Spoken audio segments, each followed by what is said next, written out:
Hello,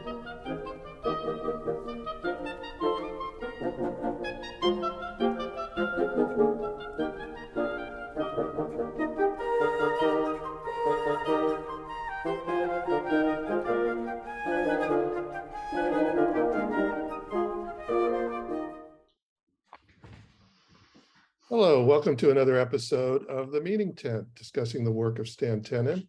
Today we're going to have a little fun. We're going to go through some of the posters in the book, and other sources.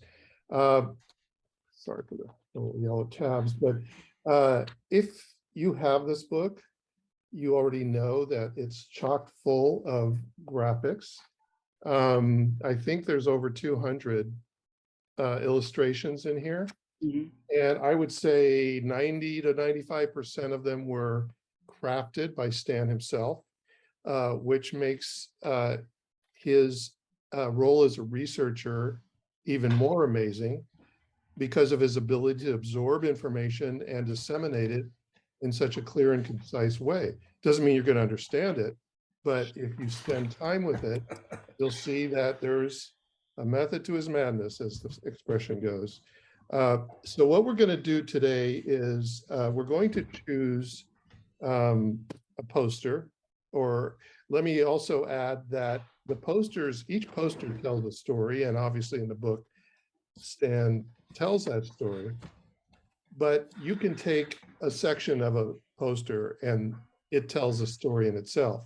And we're going to be doing that also in some cases. So let's go ahead and get started. Now, Levanah, you wanted to discuss another topic that kind of is the umbrella to all of this. So why don't you lead off and go ahead with your ideas. Okay. As anybody who has explored our material realizes, Stan was a visualizer. And he could visualize in, certainly 3 and even 4 dimensions pretty readily. So if you have explored his book or our website, you'll see a whole lot of visual stuff, some of which may look confusing at first. He based a lot of his visual work on what he called geometric metaphor. And I realized when I was looking for a poster to try and explain that first I probably need to explain what he meant by geometric metaphor and why those of you who are prickly about math don't need to have to worry about the word geometry. Okay. For him, geometric metaphor was a way of systematically visualizing the relationship between ideas which were related. And it gave him a structure to explore. It doesn't have much to do with the kind of geometry that you got taught in high school or junior high. Other than that we're dealing with physical things. And a way to think of geometry and why that works is that, in a sense, because we live in a 3-dimensional physical world, we live embedded in geometry. It's something that ultimately, as creatures who live here, we have that in common. Even if nothing else, we have that in common. And so it's a way of exploring ideas that can be translated from one culture to another or from one embodiment to another. So that is kind of the approach that my husband took. And as it turns out, some of the material that Michael picked and some of the material that I picked kind of dovetail a bit.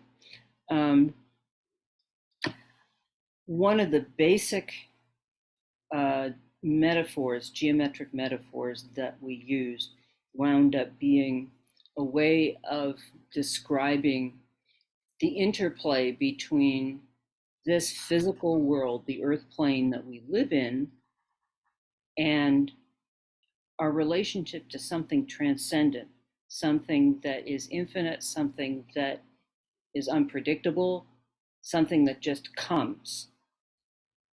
The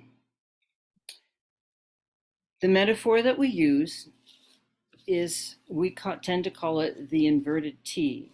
And sometimes we print it and use it in terms of a triangle, like this one in the middle here. That's just one of the ways we embody it. The book talks about this a lot. The poster that got my interest was one which deals with the difference between linear time as we experience it from birth to childhood to adulthood to seniorship to, what Passive. Yeah. Follows. Linear time, and what we think of as cyclic time, the cycle of the seasons. If you're religious, the cycle of the religious year, the cycle of the stars in the sky and how they progress, which is also the same thing as the cycle of the seasons when you think about it. Something which is basically predictable, happens, comes around all the time. And a good metaphor for that, it's like, you can also, think about what comes around goes around. What goes around comes around. This relates to a way of embodying the golden rule. What goes around comes around, the wheel of karma, something which is basically fixed. But then you have what Stanley would call as above, so below, that the injection of novelty into that cycle, it happens. It's the occurrence of a completely unpredictable miracle. Something unpredictable, something that just happens, something that changes everything.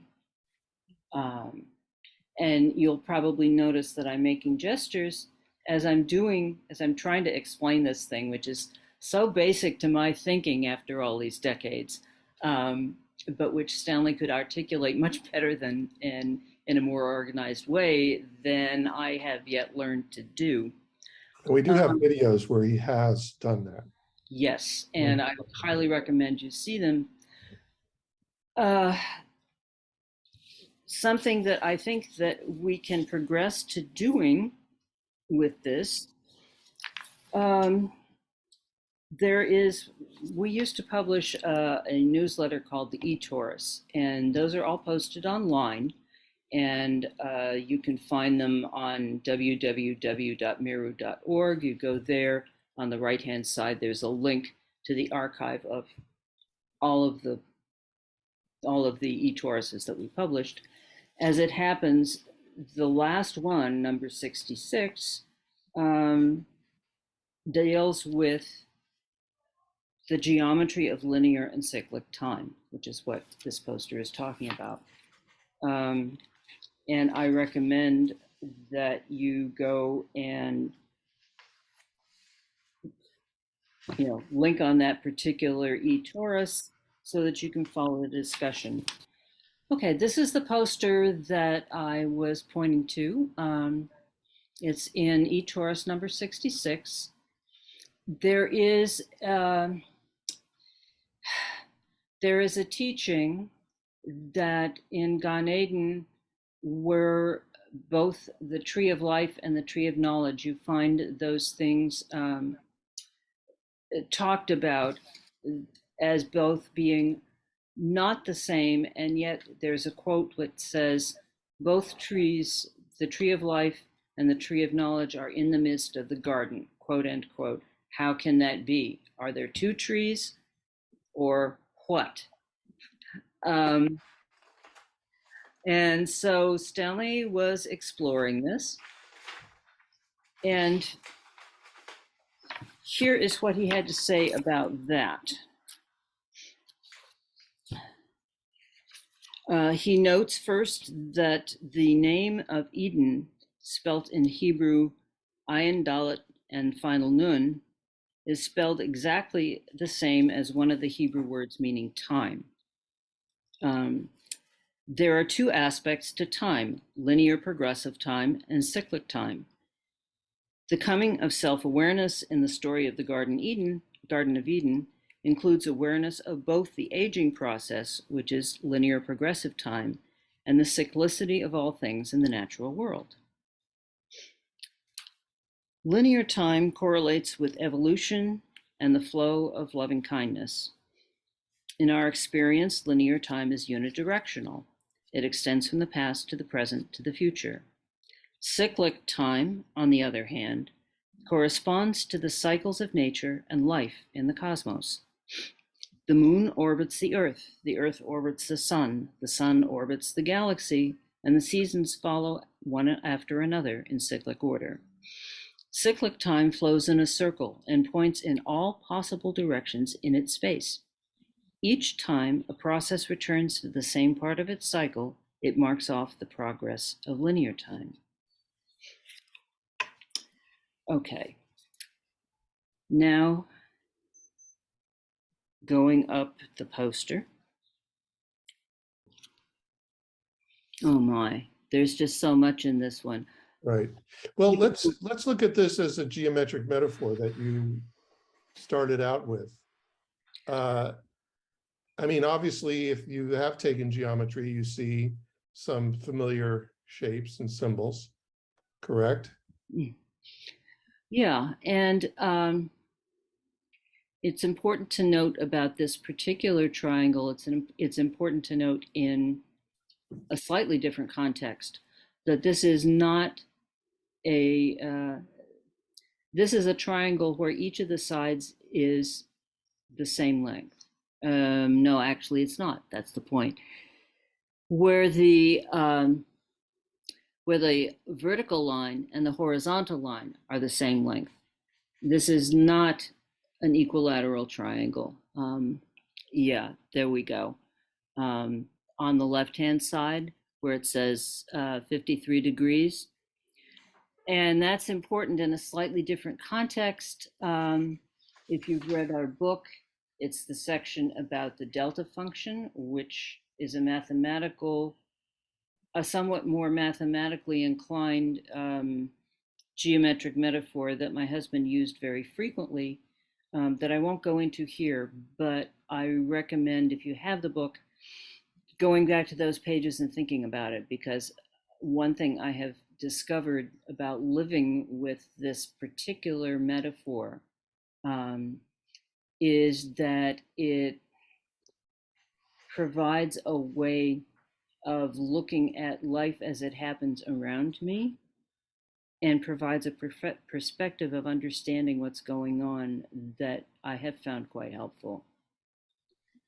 I'm going to read a quote, the one that's actually centered right there in the middle of this poster, which we found actually from the work of a friend who quoted a particular translation of Proclus's work on discussing Plato's Timaeus. Proclus was a philosopher, mathematician, I guess you could call it, in couple 3 centuries CE. I'm not sure the dates, but at any rate, this really stood out to us. The quote is, "Things have a twofold nature. The one invisible, unique, simple, and unworldly, and the other visible, multipled, varied, and distributed throughout the world. There are two kinds of energy, the one primordial, immovable, and intellectual, the other secondary, kinetic, and revolving in relation to the intellect. The one is free from cause and effect. The other contains them. It's that last line that's the most profound and the most important and the most clearly related to the way we think about things. That the transcendent, where miracles come from, where the flow of loving kindness that sustains our universe originates, if you can even say such a thing, is free from cause and effect, by definition. The other, the world as we know it, the what goes around comes around world, the wheel of karma world, contains cause and effect. And the interplay between these two motivators of our lives gives great insight and great wisdom if you start thinking about it. And I think I'm going to stop here. Yeah, let's first of all, I want to reiterate something I said last time about looking at Stan being able to look at things in multi-dimensional manners, because here you're seeing what's called the inverted T, and that would I believe would be considered a one-dimensional view, whereas this could be looked at as a two-dimensional view. And here the other thing is I've talked many times about the need to animate this, because again, this represents movement. These are not static things. They all represent processes that we need to be able to show. And so that's one of our goals, is to get this moving through animation. Daniel or Michael, do you have any comments on this topic? Levanah started off by talking about the definition of geometry and not to be scared of it. Let me talk about the word metaphor, Okay. and not be scared of that. Mm-hmm. Proclus and Abraham and a host of other people who were visionaries throughout history experienced something that was not of this world, that they could see, hear, smell, taste, and touch. That's the world of geometry, stuff you can see, hear, smell, taste, and touch, whether it's solid geometry or two-dimensional geometry. To say something is a metaphor for that doesn't mean that it's an equivalent of that. It's a way of trying to get our head around it, because words are terrible things.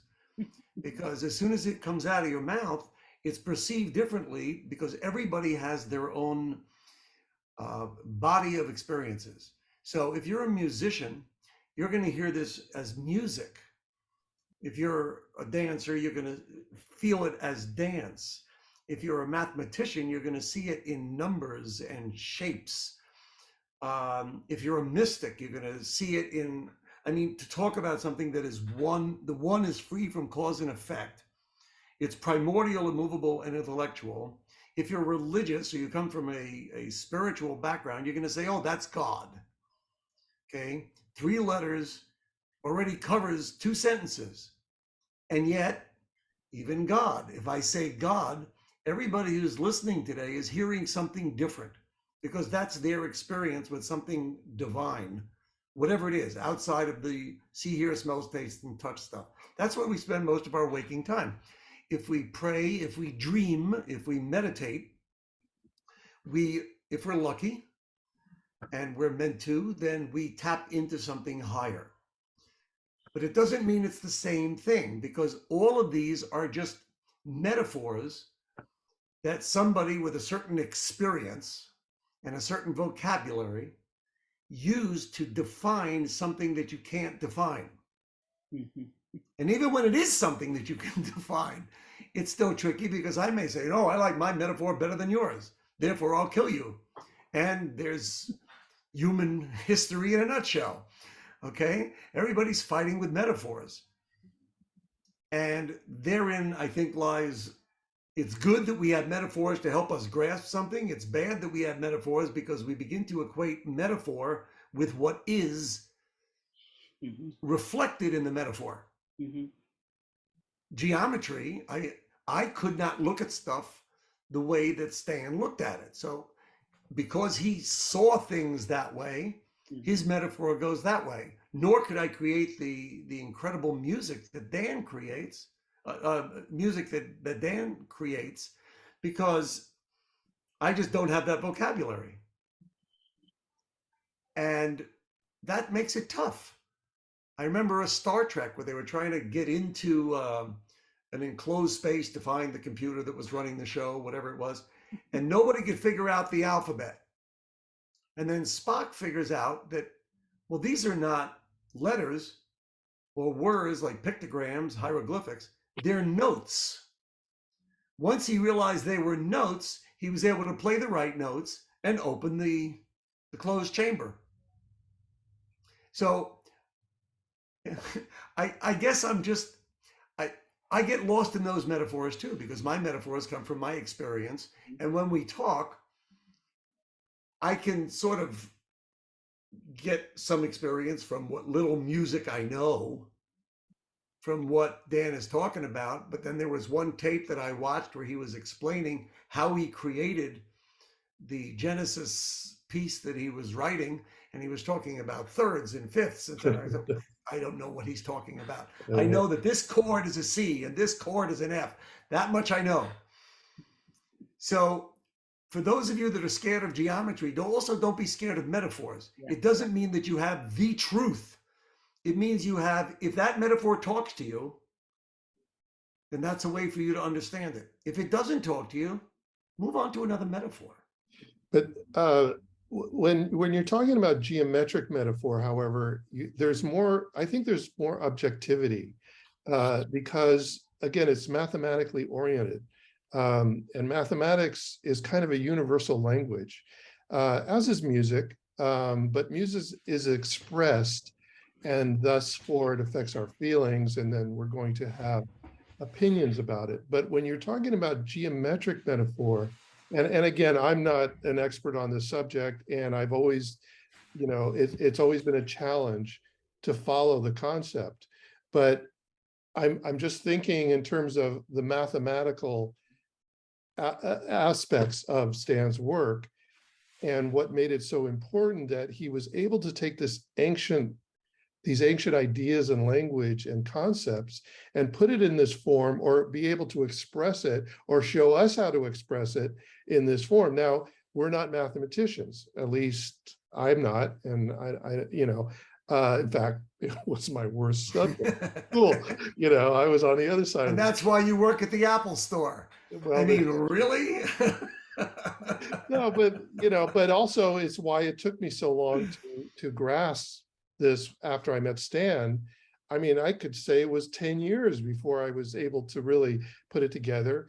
But I came from it from the other side, from the more philosophical, historical, cultural perspective. But Stan, I'd like to add something though, Yeah, let me just finish. Okay. But Stan was not talking. I didn't feel Stan was talking to me. He always said he wanted to talk. His motivation was to reach people like himself, who had that way of looking at the world. And so it didn't leave us out, but it was more of a challenge for us to grasp it. Go ahead, Levanah. Yeah, well, just responding to that, this was at a particular point of time when he very much wanted colleagues, people that he could actually work with. He was, as he grew shorter and shorter in his projective lifespan, let's put it that way, he was more and more focused on trying to find people who could actually interact with him on a level that would allow the work itself to progress. And I think that's kind of a natural thing that happens as you age. The thing about mathematics and that, the kind of geometric metaphor and thinking in terms of geometry that Stanley did with all of this material, what it does lend that anything having to do, anything expressed in words doesn't, is a certain amount of, it's two things. One is some precision, because there is an exactness to mathematics, and there's also, at least to mathematicians, a certain beauty in something which is elegant, and a way of expressing something that embodies many different things in a precise and organized way. And the other aspect of that is that once he had a structure in which he saw various aspects of a certain idea, then if there were spaces missing in that structure, it gave him a clue as to where to look to expand on the idea, to find new ways of viewing the relationship. So it's both a structure for things that you've already found, and a way of suggesting directions in which to look for things that you haven't yet spotted.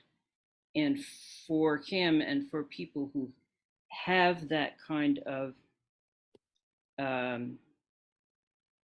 good relationship with three-dimensional things, which he did have. He was a model builder. That's He, right. all of the models that you see him holding in the older videotapes, he made. Right. So he was very good with stuff.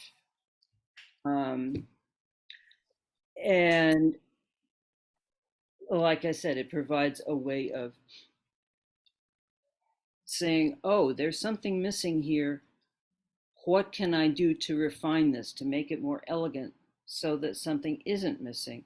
If you go through the book, dealing with the idea of his autocorrelation, the first verse of Genesis, just as an example. I mean, first he saw a pattern that was linear. Then he said, oh, okay, well, maybe toroidal, two torus, he'll bend it around like that. But then, when he was trying to arrange the letters, there were like what they would call, there were spaces that were missing. He was trying to fill in spaces according to a certain pattern that he was figuring was the most optimal pattern for coordinating the letters. And people kept asking him, well, what about the missing spaces? And he said, well, okay, what about those missing spaces? And that's when he came up with the pattern, which in the book we call the Shushan flower, which I think has only 2 spaces that are empty. He never got beyond that, but that's a way in which using the geometric framework that he started to use pointed him in a very productive direction by trying to find out, trying to figure out how to correct what was incomplete about the metaphor as he first viewed it. So I think that's all I have to say on that topic. Can I insert a little historic perspective that Stan actually brought up? There's no, I don't know if there's documentation for this, but the assumption is that by the time the Jews were in Greece, that they had already developed this tradition of hand gestures, and it was probably came originally from the Kohanim, the priests, and they had some structure for it. The theory is that while the group of rabbis could have been called the Sanhedrin, I'm not sure, were in Greece, there was a connection with the Greek mathematicians, specifically Pythagoras, that there was a connection between the rabbis and Pythagoras, that in some ways, this is where geometry was born. And at least the way we know it today, that it was, now it was, there was a way of expressing it three-dimensionally in terms of relationships. And of course, then what happened was the Greeks then took it and turned it into idol worship and made gods from these ideas. And that's when the rabbis had to break away from that. So it's an interesting historical perspective on how it's possible that this preceded geometry, but then was part of the development of the actual study of geometry. Yeah, there are a couple of legends, legendary references to the possible interaction that we found. And no documentation, No, obviously. there's no documentation. It's definitely theory. So, Michael, did you have another comment? No, I was just going to say, I think you were talking about how it took 10 years before you began to really wrap your head around it. But what I was saying earlier, that whatever the body of information, whatever our hard drive holds, is how we relate to the world. If somebody puts a new piece in there, it begins to allow us to, as Levanah described, fill in the spaces.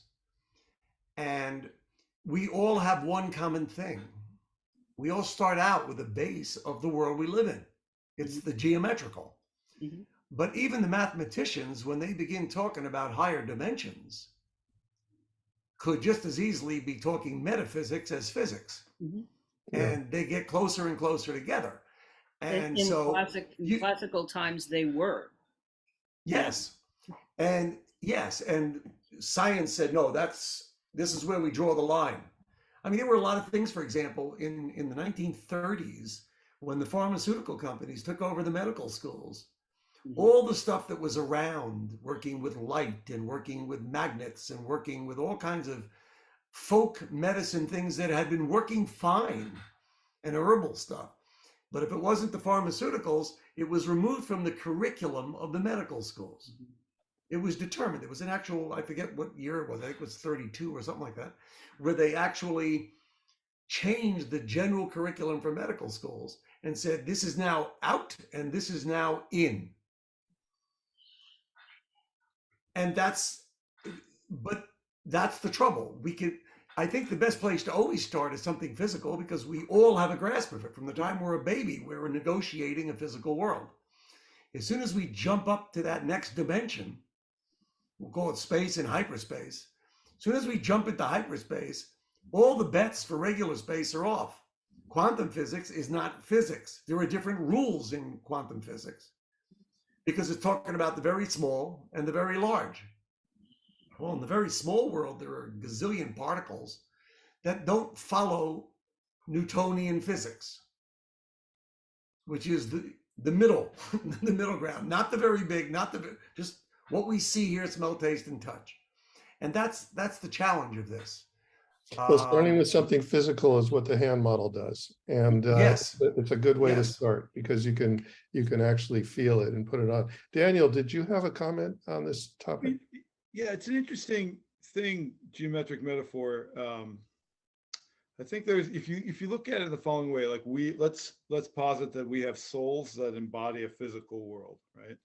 And that there's that we forget our previous understanding. We come into the world with a sense of things oftentimes, but not entirely knowing what any of this means. And we develop meanings based on our predilections and based on our experience. And every meaning that a person has, no matter what, from the lowest level of meaning to the highest, all has to do in this world with geometric metaphor. So let's take a person whose deepest meaning is that they like drinking and they like getting drunk, right? Just kind of a low level, let's say, but it's something. At least they like something. So they see this bottle, right? And they drink it. Now, sometimes they're not really drinking it for the taste. They're drinking it to get to a place where they have assigned a certain kind of inner meaning or feeling, right? So the bottle actually, or no feeling, or no feeling, or whatever that state is, that bottle and that thing represents that to them, right? And so, Are you saying that you use spirits to find your spirit?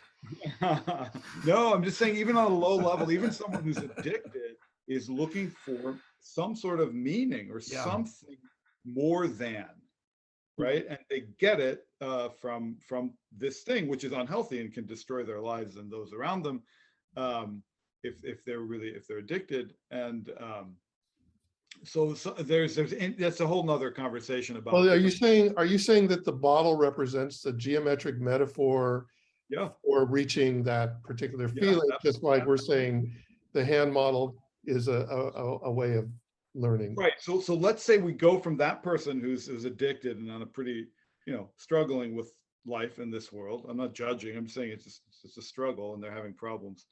Their level of meaning, however low it may be, is still a level of geometric metaphor. So let's jump from that level to then when we're dealing with Stan. Now, and in between, I think there's lots of gradations, but Stan was dealing with, and I think I have this right, like it's fundamental geometries and like how they embody or represent a much deeper level of meaning. And I think that's where he kind of lived is taking these fundamental ideas of geometry and exposing their kind of essence and the meaning that they held for him, and the universal meaning as it's seen through Torah and through Jewish spirituality and through almost a universal, I would say, definitely a universal level of spirituality. So and so it's kind of like, again, it's like, and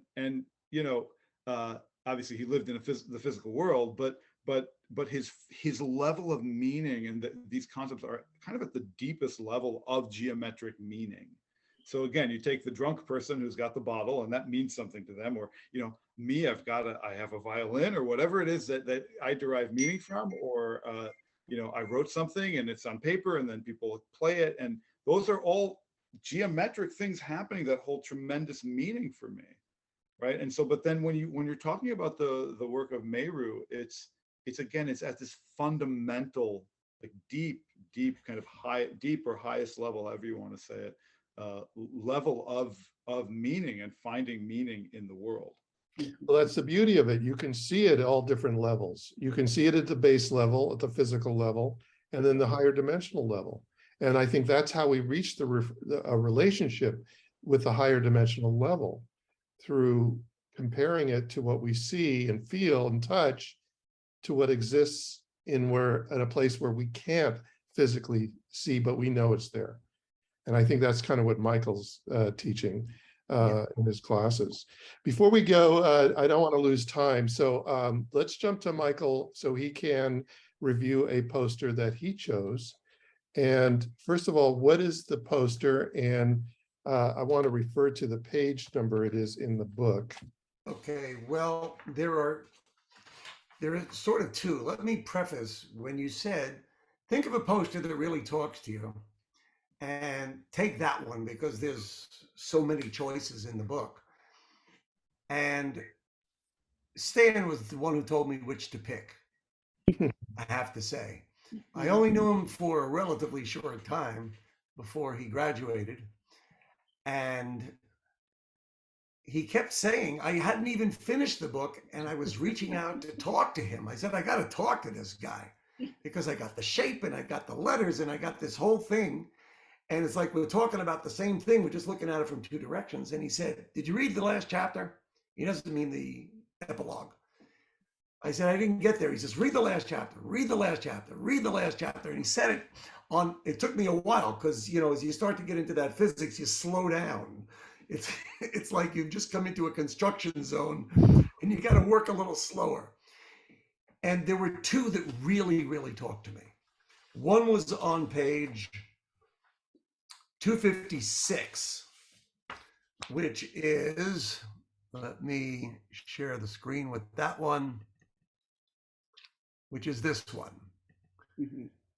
And as I read the explanation of what this was, I didn't totally get the physics of it, but what I got from it was that this area right here, and that's the hypercube or hyperspace or whatever, the more of these physical ones you put in it. So you're in, every circle's got to touch the edge. So 4 of them can touch the edge here, and this one's got to be tangent to all of them, and they all have to touch. And then if you were to increase it to 8, and then 16, and keep on going, it's as if you're increasing dimensions. Well, that's where he began to lose me a little bit. But the one thing I saw was that this, which I saw as the soul, the spark of the soul inside the body, got bigger and bigger the higher the dimensions until it reached the 10th dimension, and then became bigger than that which contained it. Mm-hmm. And to a certain extent, all of meditation and all of spiritual aspirations is trying to get, like, for temporarily to leave your obsession and attachment to the physical and try and move up higher. And the breaking point was 10 dimensions. Mm-hmm. So I thought, well, that's really cool, particularly because of the minion being the minimum required for a quorum group. And it is at that point, which use the expression, this section of the book is called something like New Emergent Consciousness or something like that. Yeah, it's called Principles of Interpretation, Part 2, Emergence. Yeah, well, yeah, it's in that emergent thing, and it's moving toward, and he kept saying this over and over again as well, that it's moving toward a new consciousness. And that talked to me. Yeah, on page 273 is the beginning of a section that explains my second diagram here, which is on 277. But his explanation of it, I'm going to move the pictures of us away. Here we start with, over here, what we've been talking about, that there's an emergence, and that's a physics term as he uses it, that you reach a certain point where some emergent phenomenon, something happens, and when it does, we move into a different level. So Hashem, God, is up here, and this is our world down here, whether you do it this way, or this way. And this is the one that really got me, the Bose-Einstein condensate, which I had never heard of and had no idea what it was. But what this is explained as, when he's talking about this, really talked to me, because he was saying is the possibility for a transformation of human consciousness, an actual change of attitude and intention in the human community at large, something to fix the world. And the first example he gave, I'm going to stop the share for 1 second. The first example he gave were like birds and fish and bees that would move independently. Let's take birds. And all of a sudden, when there's a 10th bird, something happens. Even though each bird has a different attitude of its wing, different direction, they all begin to fly in a flock. And the bees begin to move in a shape, and fish begin to swim in a school, and they don't bang into each other.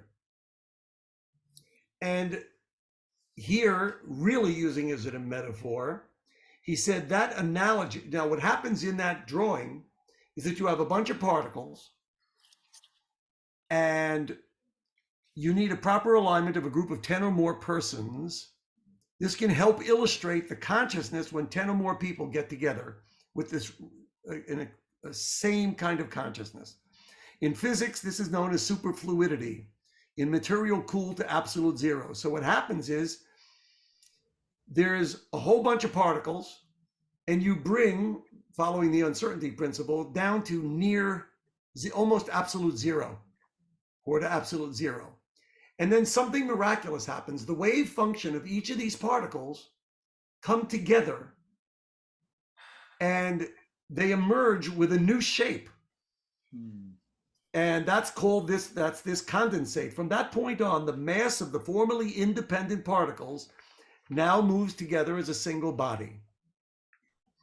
And he compares that chilling out of going to absolute zero with utter humility, with chilling out of the individual ego. So, and it's not saying stop being who you are. Each of those particles is what it is. Like each of the 10 people has different attitudes and different ideas. But instead of being focused on their own, they begin to focus on a collective purpose and they chill out their egos, even though each one's different. And on some level, I imagine this as an orchestra because every instrument sounds different, but somehow when the right combination gets together, they make music. But they got to be tuned to the same zero place, because if you don't tune to the oboe, you're going to make a lot of noise. But if you tune to the oboe, you make music. And he quotes Chaim Vital, the Ari, the great mystic's second in command, who wrote most of his stuff down. And he said, this is the idea of that image. And I'll read it's the very last section right before the notes. I'll just put the picture back up again. And he writes, the same symbolic structures that provide key to, well, no, let me start before that. The combination of individuals in a group in proper alignment promises the coming into being of possibilities that may seed and influence the entirety of life on Earth. Thus, the same symbolic structures that provide a key to the gesture of the alphabet and so forth, and the text of Genesis and beyond, when interpreted correctly, show the transformation of our very humanity in our time. That human beings can form a circle and not bang into each other and run around the base of the mountain killing each other because somebody else has a truth that's different in words than theirs is, or in metaphor than theirs is, but rather it comes together and creates a healing minion. And it involves the golden rules and so forth, which is what we're using to chill out in. Okay, that to me is a perfect metaphor for Jewish meditation and healing. And I think that's why, after I told him what I do, that he said, read the last chapter, because he knew that's where my metaphorical model was. And he said, I'm giving you some great extra metaphors to explain it. I'm giving you the Bose-Einstein condensate. I don't know who Bose was, but Einstein was Jewish, so I figure we're halfway there. Okay, he's giving us this incredible model. It's not actually what's happening. Well, maybe it is on some energy, high dimensional level that we reach the 10th dimension. I don't know if you remember where Minyan comes from. God said to Abraham, I'm going to destroy Sodom and Gomorrah. He says, what if I can find 50 righteous people? He says, but you couldn't. And he looked, couldn't find them. So he went to 40 and 30 and 20 and 10. He said, if you don't find 10, that's it. That's the bottom line. It's 10 people in 10 dimensions, all of them with the same consciousness of love and healing. That's not easy to do. That's not easy to do. They have to tune to the same note. And this model just blew my head because I totally related it to something that I was totally absorbed in. I wasn't absorbed in physics.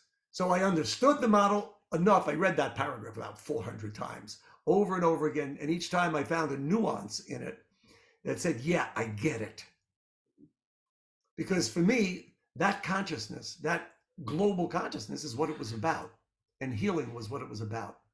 So that's why I picked those two. One to get the soul big, and then one to join with other souls like that on that hyperspatial level, whatever that means, to join together.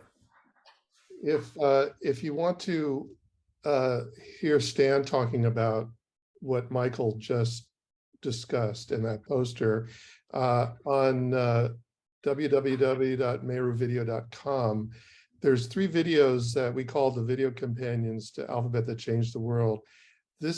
We recorded Stan's voice and then added the graphics to it. Episode 2, Form Follows Function, at the end, Stan discusses this specific poster that Michael was referring to. Levanah, you had a comment? Yeah, I've got two comments actually. One of them goes back to that drawing of the little red ball going up to 10 dimensions, because actually, what that little red circle and then ball actually is the empty space in the center. And your identification with the soul made me cross connect with the tabernacle. And that, Yes. in fact, at the center, it's empty, so called. Mm. There's Yeah, no. between the wings of the cherubs, that's Yeah. where the priest And- heard, the high priest heard God's voice from that silence. Yeah, and that in the structure that they were instructed to build, that what was at its center, at its heart, was empty space. Space. There was no thing in there. So that you identify that with the soul really kind of triggered my click, click, click, click. Thing.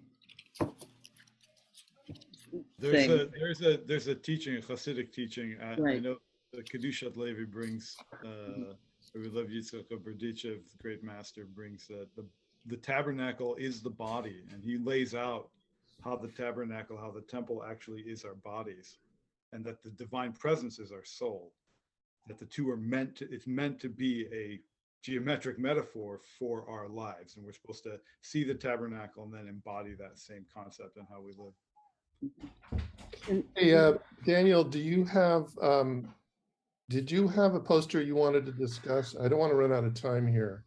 Okay, Levanah, you have one more point. Yeah, I have one more comment, right, related to what Michael was saying. Actually, two slightly more comments, one of which is a related little tiny poster, which is on page, right, page 259, The Emergence of a Miracle. The Hebrew word for assembly is Knesset, as most of us who pay any attention to the news kind of realize. But in the middle of that word is also the word nes, nun samek, and that word means miracle. So if you think about it, this is the novelty, the injection of novelty, into the circle of our lives as we know it. That's the nes in the middle of the Knesset. And one final thing here, which is also related to the poster. It's a quote that Stanley used very, very often with regards to this particular idea that I want to read.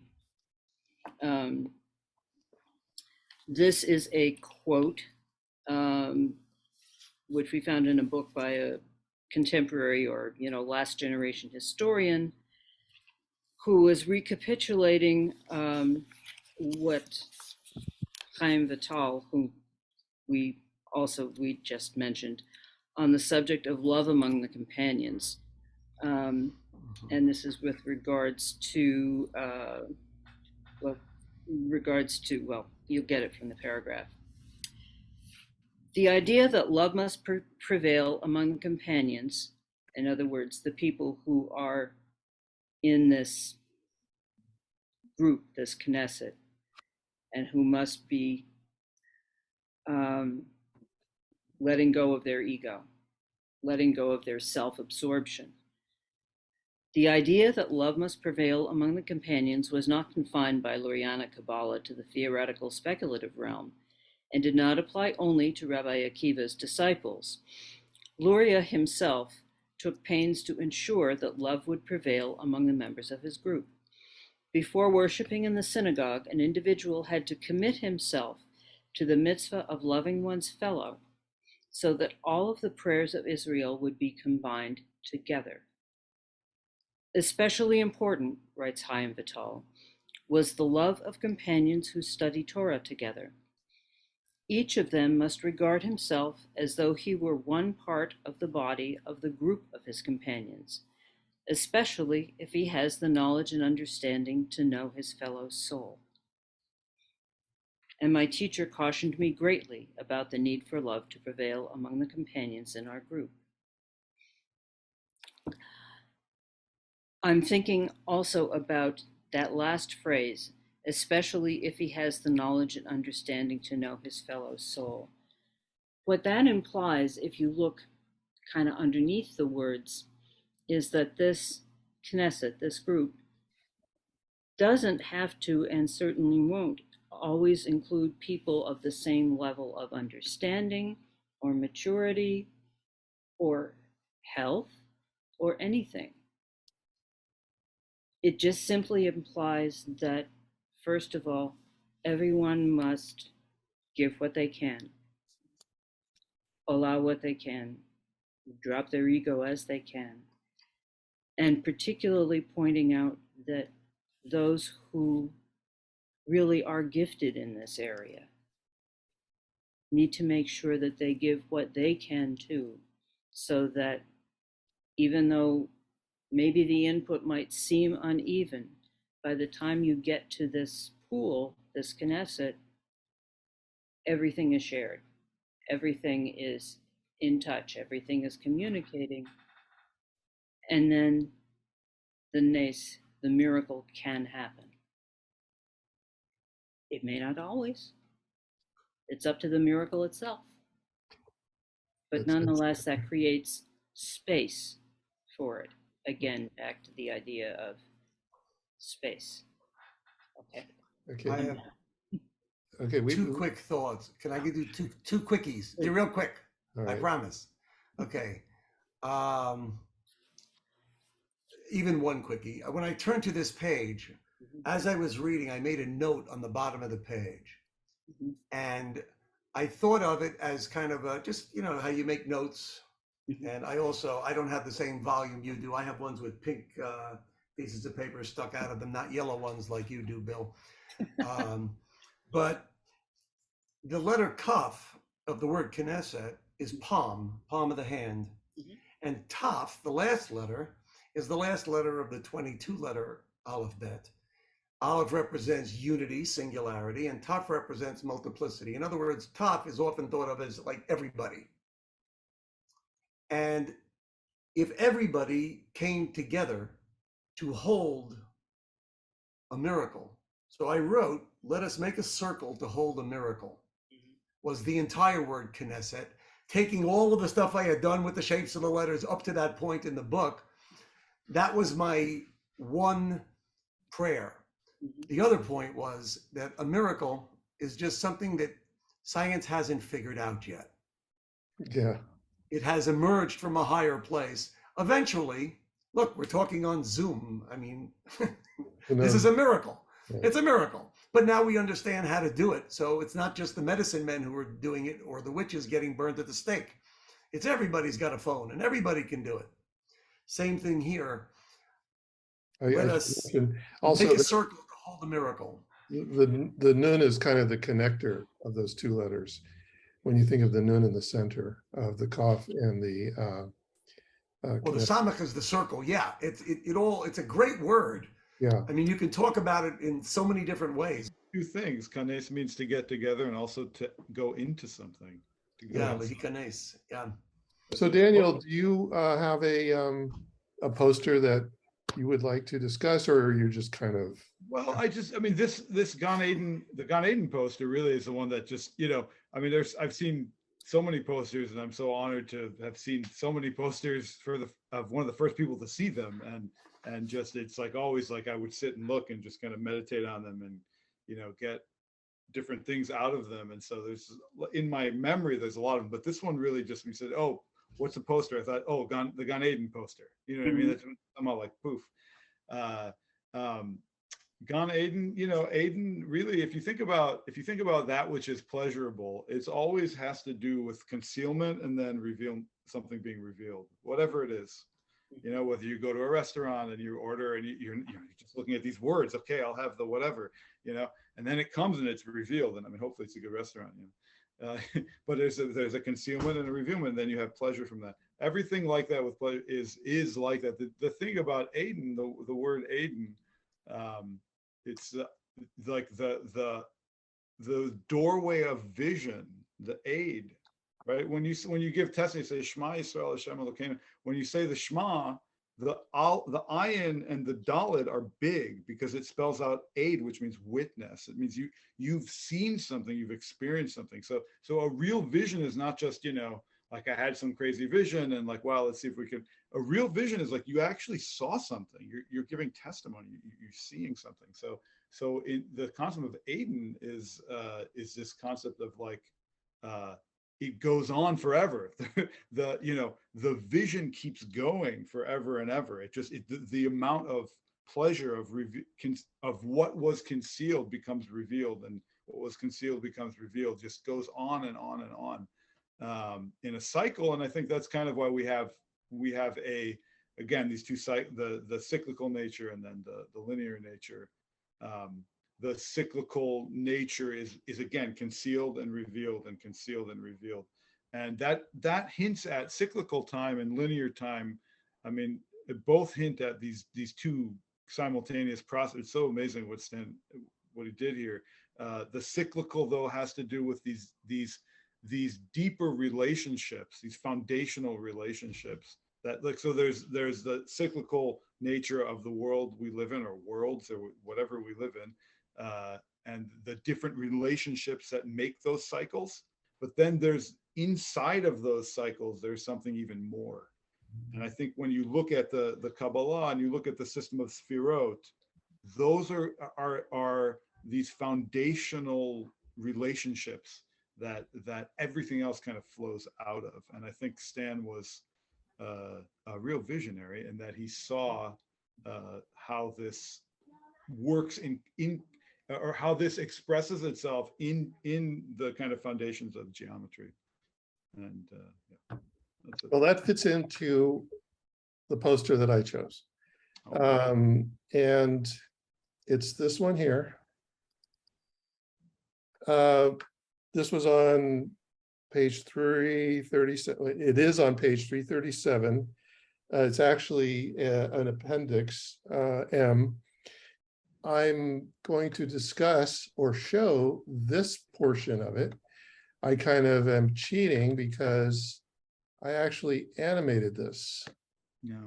About, I don't know how many years now. This is rudimentary animation, folks. I did it all in Photoshop. And the dialogue is all from Stan.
The Tree of Abraham, an organic model of Western civilization, illustrates the intrinsic cyclic relationship among the three Abrahamic covenants.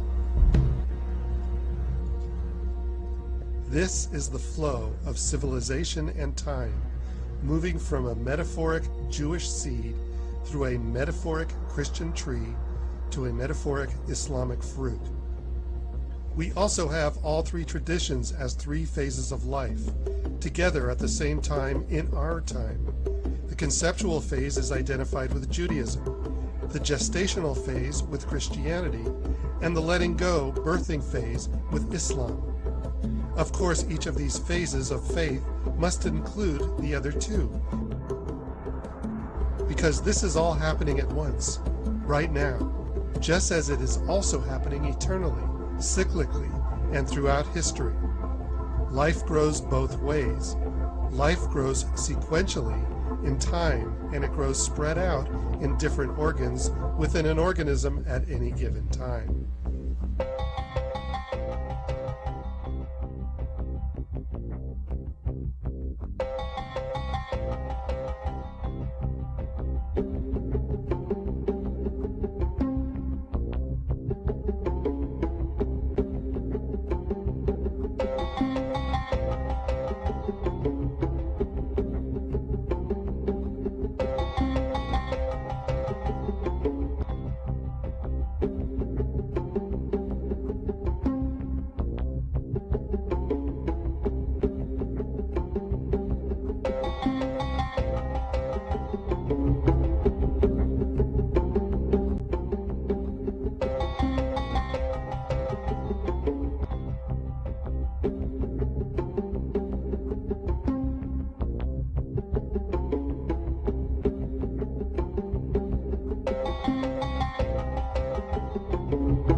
All right, so I don't have to say much more about that. These posters that we talked about, or any of the information, if you'd like copies of any of the posters, we gave the page numbers, or you can identify it. You can email me at meruwest@gmail.com, and in the subject just say Meru posters, and I can send you JPEGs of anything that you saw. They're also obviously available online and in our book. So any final comments? I think we've covered a lot of information today.